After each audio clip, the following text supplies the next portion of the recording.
retrouver dans cette vidéo. J'espère que tous vous allez bien et qu'hier vous avez suivi avec nous les matchs. L'FC Barcelone contre Naples et le Chelsea qui s'est fait éliminer par Bayern à domicile. Alors, hier, tous avec vous, on a vu que les Barcelone avaient les mal à digérer la défense de Naples.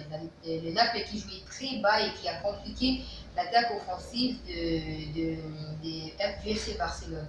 Alors, pensez-vous que les Barça seraient en mesure de relever ces défis en retour ou Naples peut, par surprise, battre les FC Barcelone à domicile ou faire par exemple un match nul et se qualifier pour la prochaine étape de la Ligue des Champions?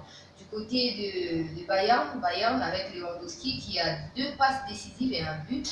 Serge Gnabry qui a fait la surprise de pouvoir doubler les scores. Est-ce que vous pensez que ça sera la même chose?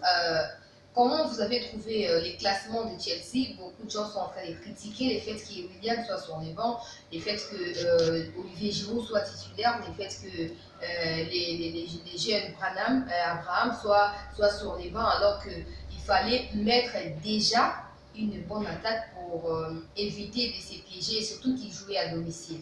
Aujourd'hui encore à l'affiche, le Real de Madrid qui sera face à Manchester City. Manchester City, nous allons retrouver des joueurs comme des Sterling, nous allons retrouver des joueurs comme Mahrez, des joueurs comme Agüero, Gabriel Jesus. Ce sont des attaquants des pointes qui peuvent toujours marquer, mais Zidane reste plutôt confiant.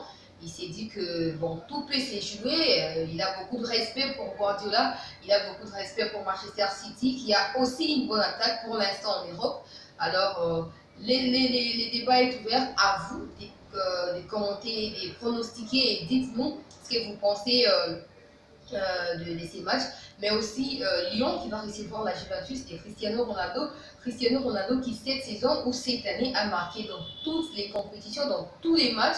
Cristiano marque au moins un but par match.